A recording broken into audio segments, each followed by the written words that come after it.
Ok?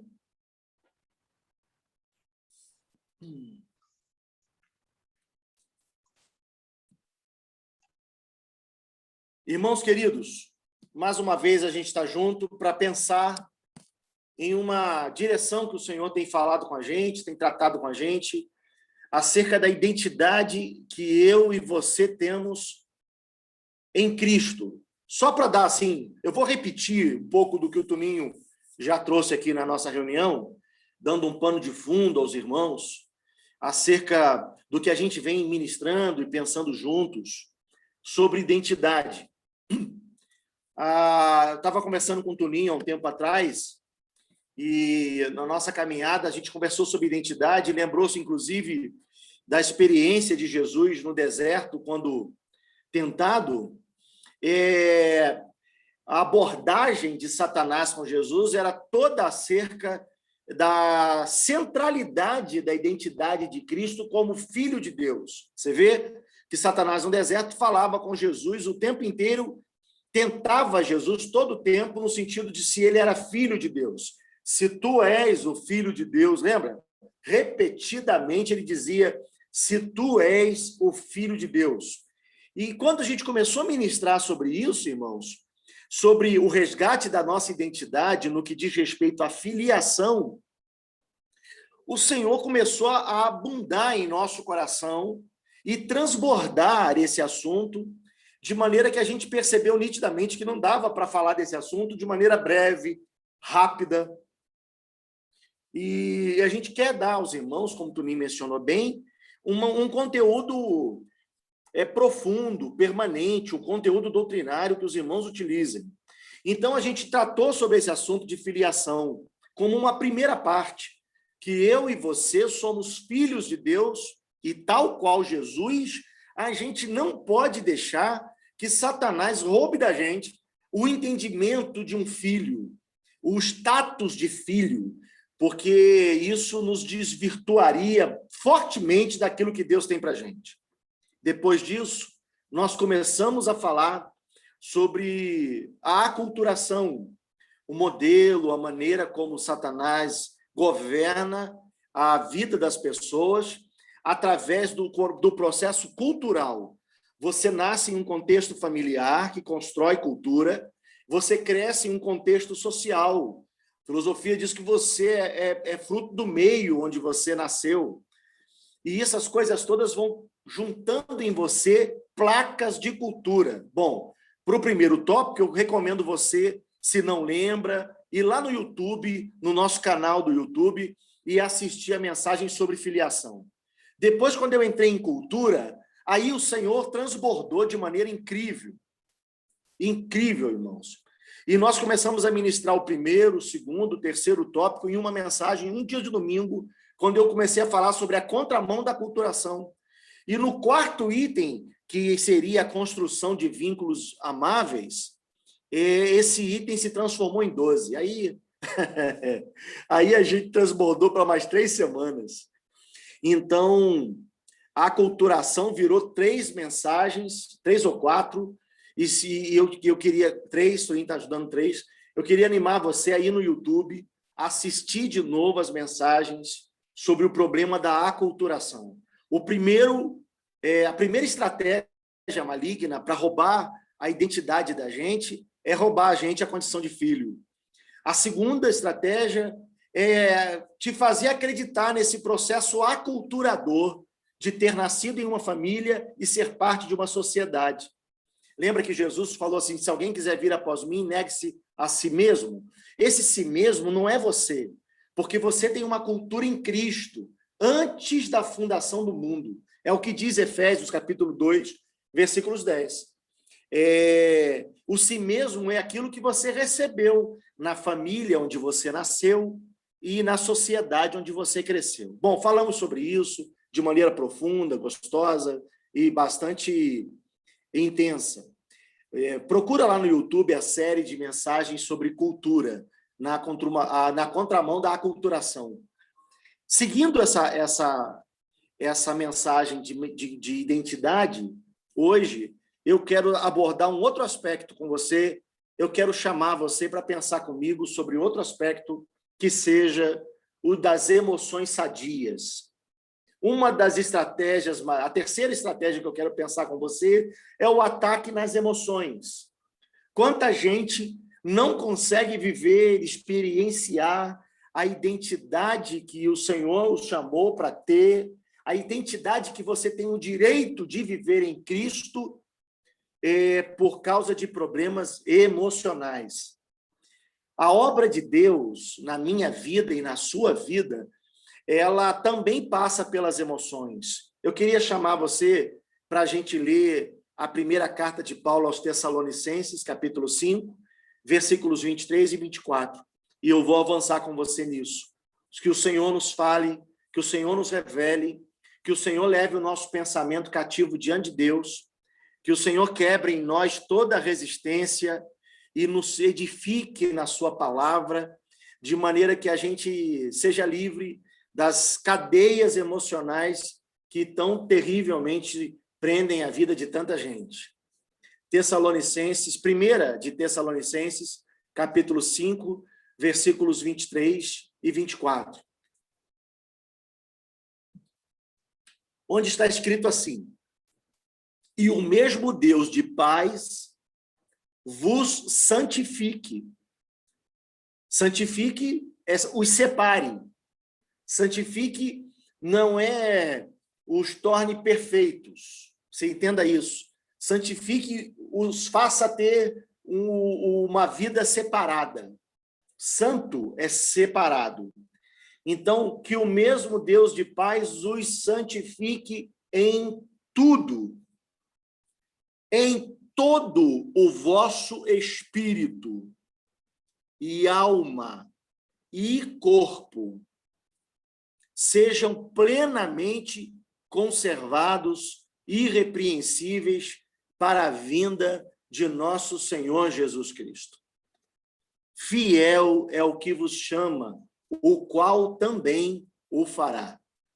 Paulo, chamando os Tessalonicenses, diz a eles que a obra de Deus e o desejo de Deus não se limita ao espírito do homem, mas deseja alcançar o homem todo, espírito, alma e corpo.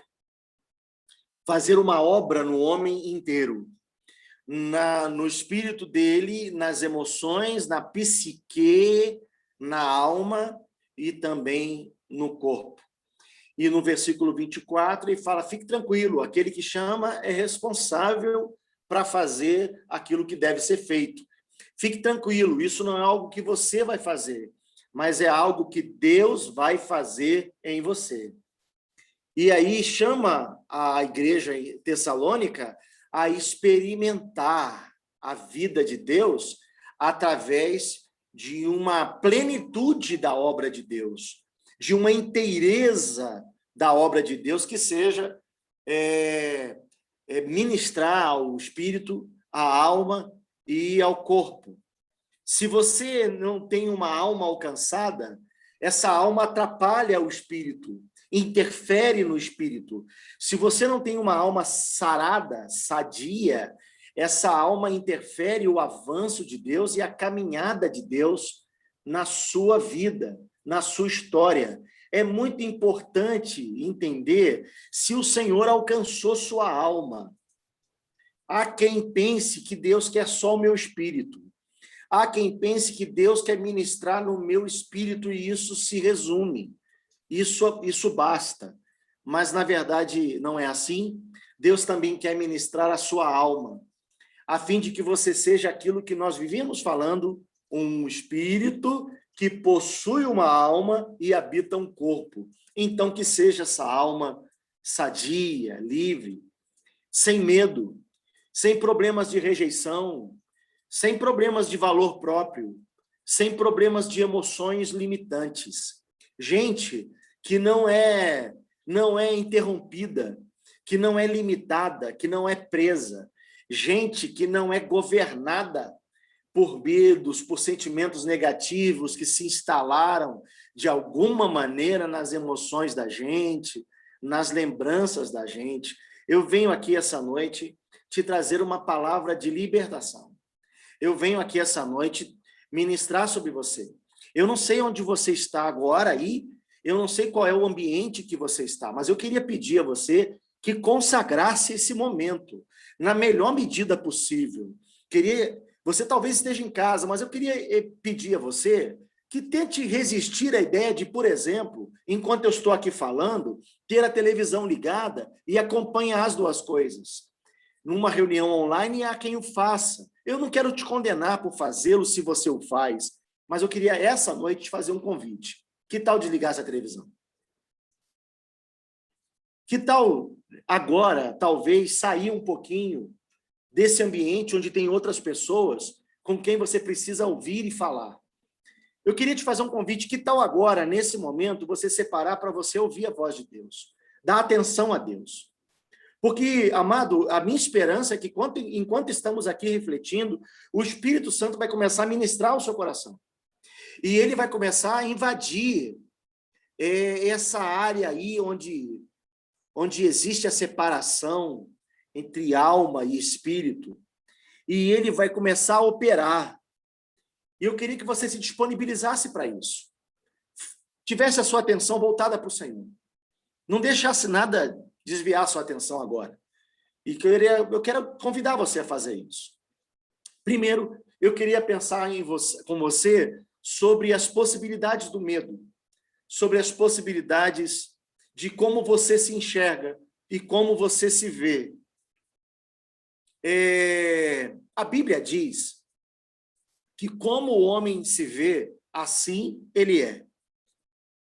O problema é que a maneira que você constrói essa autoimagem, eu não estou falando de autoajuda, eu não sou um psicólogo, eu não tenho pretensão de me portar como um psicólogo aqui, eu quero falar do ponto de vista bíblico e espiritual, que é isso que eu sou chamado para falar.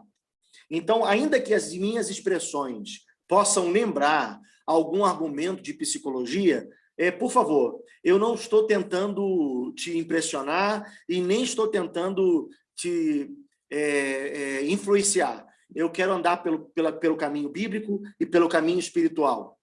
Existem medos que aterrorizam pessoas e que não dizem respeito à realidade. Existem maneiras como você se enxerga e você se percebe que te fazem acreditar que você não é apto para algumas coisas que Deus quer te dar. Existem sentimentos que reprovam você e que dizem que você é assim. Existem pecados que você cometeu, erros que você cometeu, descaminhos na história da sua vida e que fazem você acreditar que isso é o que você é. Você é desse jeito. Você sempre foi assim. Inclusive, não é só você. O seu pai também é assim. Seu tio é assim. Todo mundo na sua casa é desse jeito. E tem coisas das quais, por exemplo, você quer se libertar e você não consegue. E em algum lugar da sua consciência, você acredita mesmo que não é possível, porque você nasceu desse jeito.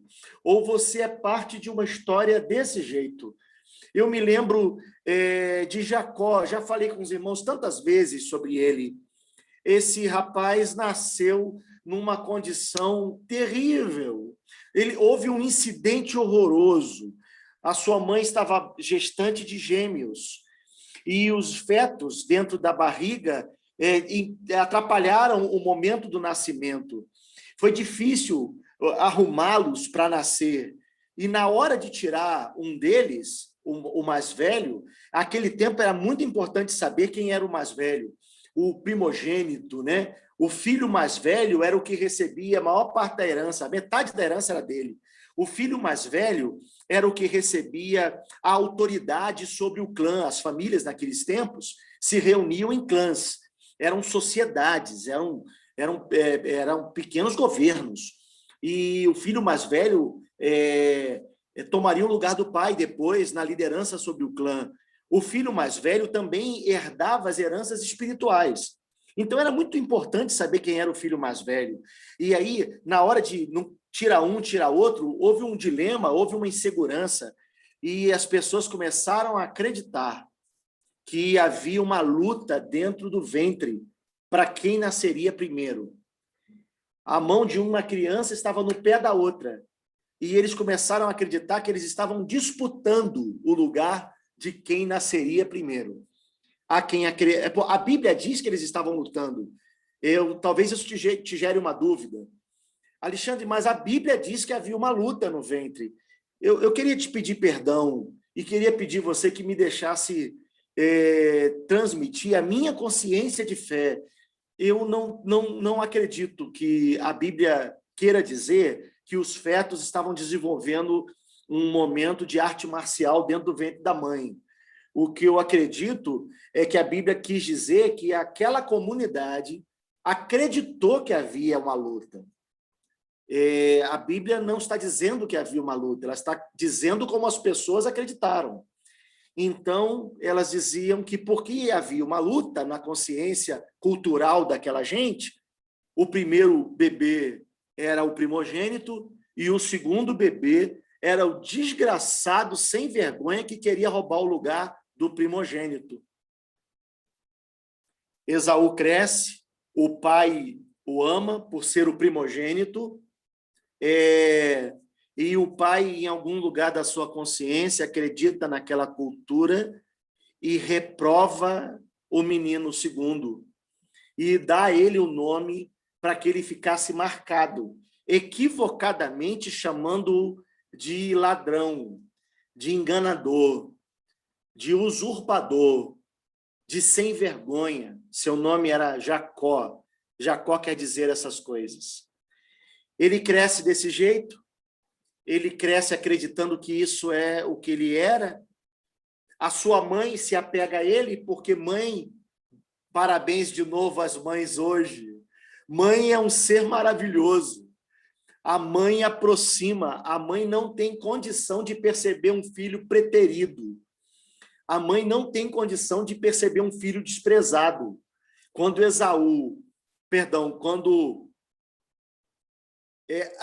Isaac privilegia Esaú, a mulher, a mãe, acolhe Jacó, se compadece dele, se identifica com ele. E ele vai crescendo desse jeito. Jacó cresce achando que era esse cara, mais tarde engana seu pai, porque isso é o que ele era, ele faz desse jeito, até que um dia Deus aparece para ele num deserto. E tem um monte de gente que não entende por que Deus aparece para Jacó lá no deserto, fugindo de seu irmão Esaú, reprovado e reprovável. Ele ganhou uma primogenitura que não deu nada para ele. Ele engana seu pai para receber a bênção da primogenitura, mas continua sem dinheiro, sem poder e sem nada. Esaú tentou matá-lo, ele foge. E aí Deus aparece para ele com um único objetivo. Jacó, você ouviu o que todas as pessoas dizem a teu respeito, mas eu quero dizer o que eu acho de você. Olha, talvez você tenha escutado o que todo mundo disse a seu respeito. Mas será que você já ouviu o que Deus acha de você? O que Deus pensa de você? O que Deus tem para você? Jacó tinha tanto medo de ser alguém. Jacó tinha tanto medo de avançar, que Deus lhe deu promessa no deserto e ele não conseguiu viver essas promessas. E ele era totalmente inconstante. E por que ele era inconstante? Porque toda vez que Deus levava Jacó para um caminho de bênção, Jacó tinha mania de fazer um plano B, porque ele não se percebia apto para ser abençoado, digno de ser abençoado. E esse plano B de Jacó envolvia espertezas, malandragens, que realmente tiravam a bênção de Deus dele.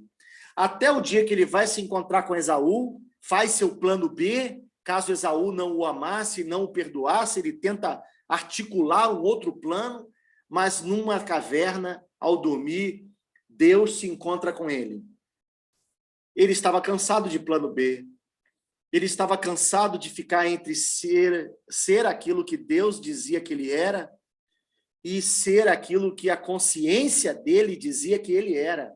Eu sou o cara abençoado, eu sou o cara próspero, ou eu sou um ladrão, um enganador, um sem vergonha, alguém que engana as pessoas? E aí ele luta com Deus e ele decide que Deus não iria embora enquanto não ajudasse ele a acabar com isso. Você conhece a história? O Senhor toca na coxa de Jacó e ele fica abençoado, ele sai dali sem conseguir exercer o plano B dele com Esaú e muda o nome dele. O nome dele passou a ser Israel, aquele que luta e que vence. Eu não sei em que situação você cresceu e quais foram os estigmas colocados sobre você. Mas eu queria dizer, em nome de Jesus, que você não é o seu pecado. Jacó tinha enganado seu pai, seu próprio pai, no leito de morte. A última atitude de Jacó com seu pai no leito de morte foi mentir para ele e enganá-lo. Mas Deus apareceu para Jacó para dizer: você não é o teu erro. Você não é o teu pecado. Não importa o que você tenha feito, você é o que eu quero que você seja. Você tem uma marca em mim, você tem uma história em mim. Então, eu quero, em nome de Jesus, chamar você a tal qual Jacó, lutar. E essa luta é muito mais contra si mesmo do que contra Deus, mas lutar. Não se renda, não aceita. Não aceita a mentira de que você é um mentiroso. Não aceita a mentira de que você é um ladrão. Não aceita a mentira de que você é uma pessoa que não respeita a autoridade. Não aceita a mentira de que você é uma pessoa que não sabe lidar com dinheiro. Você é um desordenado financeiramente, porque todo mundo na sua casa é assim, ou porque você é assim desde criança, e você só ganha dinheiro se você enganar alguém, se você enrolar alguém. Não aceita a mentira de que você é uma pessoa promíscua, você é um adúltero. Não aceite a mentira de que você é alguém marcado pelos seus erros, porque Deus tem uma outra história para você. Deus tem outros planos para você. E não interessa o contexto no qual você nasceu.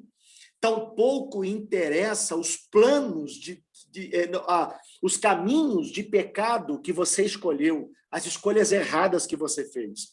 O sangue de Jesus não foi derramado para perdoar alguns pecados, mas para te lavar de todo o teu pecado e santificar você. E também não importa quantas vezes Deus precise perdoar você, Ele o fará e vai te chamar de santo, de homem e de mulher de Deus, como fez com Jacó, fez comigo e faz com você, dando para a gente um outro caminho, uma outra maneira de viver.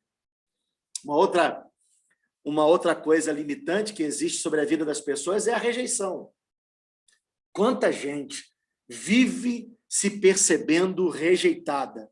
Tem gente que tem medo da comunhão por causa da rejeição. Tem medo de se dar relacionamentos porque um dia foi traído. Tem medo de andar no meio da igreja com amor, com vínculo e com compromisso, pensando igreja é tudo igual. Já fizeram comigo, já acreditei no amor e fui desprezado. Já acreditei no perdão e não recebi. Já me dei muito e não tive retorno, não tive essa coisa de volta. Eu quero dizer que o Senhor tem uma cura para você. Quando eu falo de rejeição, eu me lembro de Davi. Você se lembra de Davi? Davi, ninguém foi mais rejeitado que Davi. Davi foi o sujeito que nasceu na rejeição. Lembra quando Samuel foi ungir um rei na casa de Jessé, onde Davi estava? Receber o sacerdote era uma festa. E Samuel mandou que Jessé recolhesse todos os seus filhos, reunisse todos os seus filhos. E Jessé o fez. Mas Davi não estava lá. Deus reprova todos os filhos de Jessé, dizendo não é esse. E terminou os filhos. E Samuel pergunta a Jessé, seus filhos estão todos aqui? E ele diz, estão todos aqui. Mas Davi não estava. Davi era o filho rejeitado. Mas Deus o chama, como diz o texto, lá de trás das malhadas. Porque não interessa o quantos homens se rejeitem. Davi foi rejeitado pelos seus irmãos quando mais tarde, depois de ungido, se prontificou a enfrentar Golias. Davi foi rejeitado pela sua esposa quando dança, trazendo a arca. A Bíblia diz que Mical o reprovou, o rejeitou em seu coração. Davi foi rejeitado a vida toda. Ele foi rejeitado pelo seu amado filho Absalão, que se rebelou contra ele e se levantou contra ele. Davi foi rejeitado toda a sua vida, mas ele nunca foi rejeitado pelo Senhor. Ele mesmo escreveu uma canção dizendo: eu sei que o Senhor não rejeita um coração quebrantado. Meu pai rejeitou meu coração. Meus irmãos rejeitaram meu coração. Minha esposa rejeitou meu coração. Meu filho rejeitou meu coração. Mas eu sei que o meu Deus não me rejeita. Ter um relacionamento com Deus e com a igreja de Deus é maravilhoso, porque você pode crer que o Senhor jamais vai te rejeitar. Ainda que as pessoas que você mais amou na vida te rejeitem. Então, nós não devemos permitir que as experiências de rejeição ditem a maneira como nós vamos nos relacionar hoje. Se você não consegue tratar sua esposa direito, porque tem medo de ser rejeitado por ela, eu quero declarar libertação sobre você essa noite. Uma emoção sadia sobre você essa noite. Se você não ama direito seus filhos, porque você foi rejeitado como filho, e essa limitação se expandiu hoje para os seus filhos, o Senhor vai tratar tuas emoções essa noite, vai curar você. Se você não consegue se vincular à igreja como devia, porque você tem medo dos relacionamentos, porque você foi rejeitado e tem medo de ser rejeitado de novo, Deus vai te tirar de todo medo e vai te ensinar a dar a vida pelos seus irmãos. E tal qual Jesus, que sendo rejeitado por Judas, não o rejeitou, você vai conseguir ser firme e ele vai te sustentar. Eu também me lembro de um outro problema emocional que eu queria pensar com você. Aquela mulher, quando Jesus passa por Samaria, que estava num poço, uma mulher destruída emocionalmente. Satanás havia trabalhado na vida dessa mulher até ali, a tal ponto que ela não conseguia ter amigas, ela não conseguia se relacionar socialmente, ela não conseguia estar perto de pessoas, tanto que ela vai buscar água no horário em que nenhuma mulher o fazia. O horário de buscar água para fazer seus afazeres domésticos era logo que o sol amanhecia, que o sol nascia. As mulheres cedinho iam buscar água, para que não fosse muito quente, para que o sol não estivesse a pino, e para que houvesse tempo hábil para, com aquela água, fazer as atividades domésticas e culinárias e trabalhar. Mas aquela mulher já era a hora do almoço. E ela então imagina que não havia ninguém para se encontrar, ninguém para acusá-la. Aquela mulher tinha uma vida sexual questionável. Ela não tinha uma vida moral reconhecida pelas suas vizinhas. E por isso ela preferiu ir num horário onde estivesse sozinha. Os homens com os quais essa mulher se relacionou não cuidaram dela. Talvez em algum lugar da consciência dessa mulher, a Bíblia não diz isso, querido, eu queria que você me permitisse especular com você. Em algum lugar da consciência dessa mulher, ela não se sentisse digna de alguém que a amasse. Então, ela se entregava a relacionamentos rasos, adúlteros, promíscuos. Ela tinha uma vida destroçada. Quando ela chega ao poço, havia um homem lá. E eu imagino que emocionalmente isso já colocou uma barreira na vida dela e ela pensou que não queria contato com ele. Mas ele vai falar com ela. E aquele homem aborda um assunto com essa mulher. Depois de uma longa discussão que eles tiveram, esse homem faz uma pergunta a ela. Esse homem era Jesus. E ele faz uma pergunta muito dolorosa àquela mulher. Ele diz a ela, ele pede a ela, vai buscar o teu marido. Aquilo dói. Porque os homens com quem essa mulher se relacionou não foram para ela maridos. Os homens não se aproximavam dela para serem maridos. E ela diz, eu não tenho marido. E Jesus diz a ela, é verdade que você não tem marido, mas existe uma verdade que você não entende, mulher. Mais do que não ter marido, você nunca o teve. Porque os homens que você aceita na tua vida, na tua cama, na tua intimidade, não te olham como esposa e não se comportam como maridos para você. Inclusive, o homem que hoje está na tua vida não é um marido.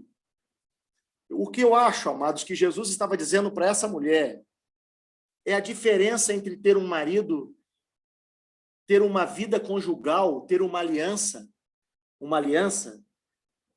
e ter um ato sexual.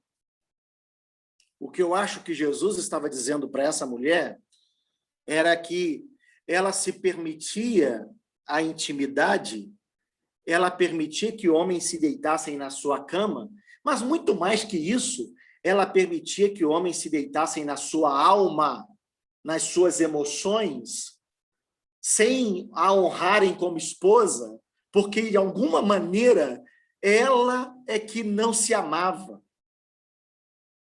E ele diz a essa mulher que ele estava ali para amá-la. Ele estava dizendo a essa mulher, quando diz que aqueles homens não eram maridos, que ela merecia um marido.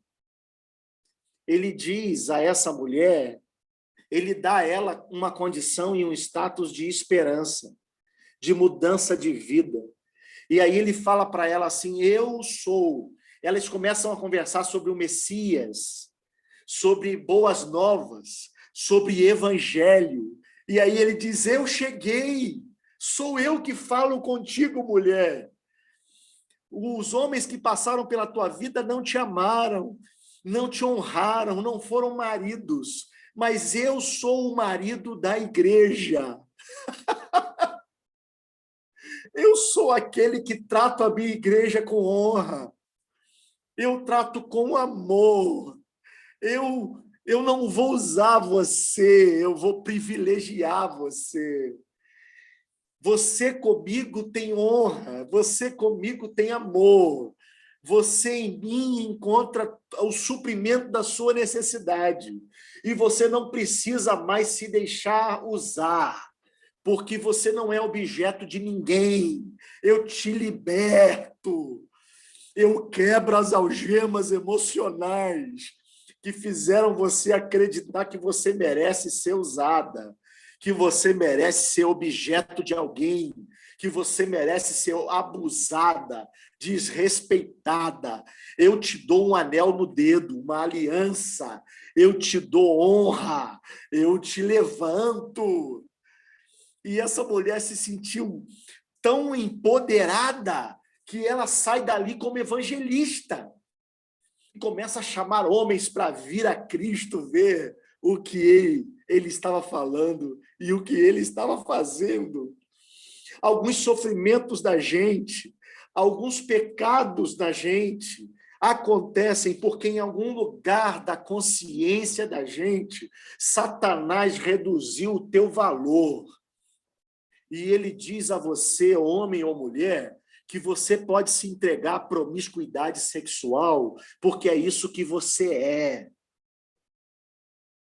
E ele diz em algum lugar que você não é digno de ser amado, que você não é digno de ser valorizado, que você não é digno de ser honrado, que em algum lugar você não tem direito a prosperar, por exemplo, que você não tem direito a viver uma comunhão santa no meio da igreja, maravilhosa. São sentimentos limitantes, de valor próprio arruinado, gente que, no fundo, não se sente nada, gente que vive em contendas, porque contendas marcaram sua história, e você, no seu inconsciente, acha que você não merece viver em paz. Em nome de Jesus, tal qual foi com aquela mulher, Jesus visita teu poço essa noite, a tua alma, e ele também resgata teu valor, porque você tem valor, homem, mulher. O Senhor se deu na cruz por você, ele se entregou por você, ele se sacrificou por você. Então você não é qualquer um, você não é qualquer uma, você é um filho, uma filha de Deus, cheio de valor, homem e mulher preciosos, gente que Deus ama profundamente. Então, a gente se organiza na vida, no casamento, na espiritualidade, no meio da igreja, na vida profissional, e levanta a cabeça, porque a gente recebe sobre nós o estigma verdadeiro de que nós somos um sacerdócio real, uma nação santa, um povo escolhido por Deus, reis e sacerdotes nele, gente levantada, honrada por ele. Eu já vou terminar. Por último, eu me lembro de Mefibosete, filho de Jonatas, que havia sido irmão, amigo de Davi, com uma grande aliança. Esse menino cresceu com uma vida desgraçada. Aos 5 anos de idade, seu avô, que era rei, morre. Seu pai morre também. Na fuga da batalha, a babá que estava com ele no colo o deixa cair. Ele quebra os 2 pés. E ele cresce com uma anomalia, uma deformidade. E ele não se sentia nada. Ele vai morar numa cidade que tinha um nome de... Era como lugarzinho, um lugar qualquer. Era ali que cresceu Mefibosete. Sem honra, sem respeito, sem valor, sem ser nada. Um homem sem história. Um dia, Deus impele Davi, Deus coloca um sentimento no coração de Davi e diz a Davi para procurar algum herdeiro de Jonatas, para que ele o honrasse. É claro que Deus estava pensando em Mefibosete. Acharam Mefibosete.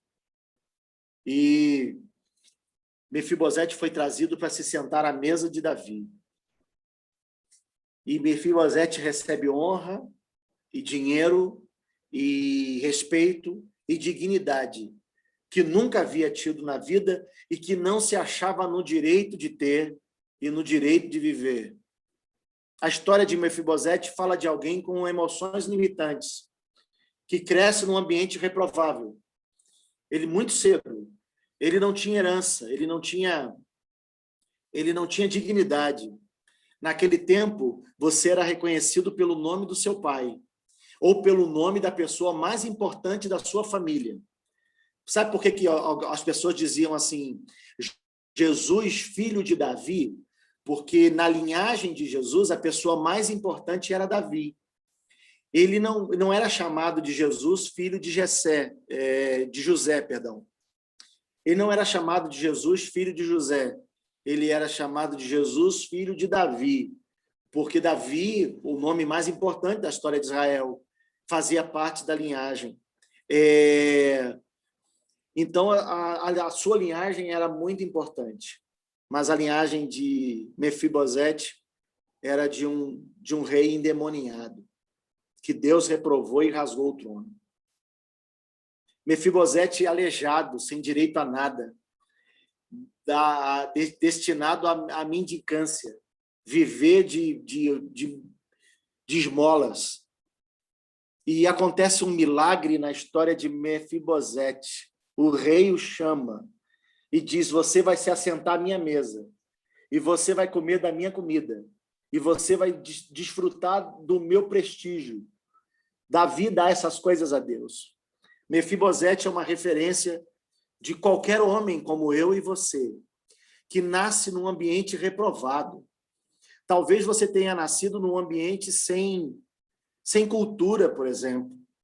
A sua família, ninguém teve muitas oportunidades. Talvez você tenha nascido, você tenha marcas desde a sua infância, e você tem muitas histórias limitantes, muitos motivos para não ser feliz, muitos motivos para não prosperar, muitos motivos para não se casar, muitos motivos para não romper nos negócios, muitos motivos para não romper nas promessas de Deus por você. Mas tal qual Mefibosete, Deus te põe assentado à sua mesa, como filho. Como foi com o filho pródigo que retorna, ele te dá um vestido, uma roupa nova, um anel no dedo e sandálias nos pés. O desafio do reino de Deus é destruir todos os sentimentos limitantes da alma da gente. E a alma da gente precisa ser salva, tal qual foi a alma de Jacó, quando Deus apareceu para ele, tocou na sua coxa e transformou o seu nome. Como Deus fez com Davi, o rejeitado, dando a ele a fé de que jamais o rejeitaria. Como fez com a mulher no poço de Jacó, como fez com Mefibosete, Deus faz com Alexandre, com Raquel, com Sérgio, com Carmen, com Gil, com Salvador. Deus faz com qualquer um de nós. Ele nos põe à sua mesa, nos dá da sua comida. Deus cura as nossas emoções. Quero dizer, mais uma vez, que não interessa a tua história e nem a história da tua família. O que importa são os planos de Deus para você, o desejo de Deus para você, a bênção de Deus em você, tudo que Deus tem para você. Quero te chamar a orar comigo aqui. Quero desafiar você a colocar seus dramas agora como uma oferta ao Senhor. Eu quero orar e eu quero chamar você a orar comigo, aí onde você está. Pedir a você que separasse um momento de intimidade para essa noite. Eu queria que você deixasse talvez os seus olhos fechados, mas, por favor, deixasse o seu coração aberto para que o Espírito Santo visite você. Você vai dizer a Deus agora que você aceita um novo nome. Você vai dizer a Deus agora que você aceita as promessas que Ele tem para você. Você vai entregar as suas emoções nas mãos de Deus. E você vai aceitar ser tudo o que Deus quer que você seja. Você pode orar comigo? Pai de amor, obrigado pelos meus irmãos e obrigado pela oportunidade de estarmos juntos, debruçados sobre a tua mesa, comendo do teu pão e bebendo da tua vida, da tua bebida. Ser com cada um, Senhor. E aquilo que o Senhor falou ao coração enquanto eu estava aqui falando, que o Senhor ministrou, que o Senhor trouxe à tona, eu quero pedir o teu toque agora. Senhor, eu não posso fazer nada além de falar. É o Senhor que pode transformar. É o Senhor que pode operar. Enquanto eu falava, talvez algum irmão tenha se identificado com Jacó. Enquanto eu falava, talvez alguém tenha se identificado com a história de Davi. Enquanto eu falava, talvez alguém tenha se identificado com a história da mulher samaritana, ou com a história de Mefibosete. Mas agora é a hora em que nós nos identificamos com a tua história, porque nós somos de Cristo, os filhos de Cristo, o corpo de Cristo, a noiva de Cristo. Então, eu quero, em nome de Jesus, profetizar a quebra de todos esses rótulos e declarar que os pecados, que as escolhas erradas, que os equívocos não determinam quem somos, mas a tua promessa diz quem somos no Senhor. Então, eu ministro uma nova vida, uma novidade de vida, uma plenitude de vida no Senhor, em nome de Jesus. Amém. Beijo santo. Deus te abençoe.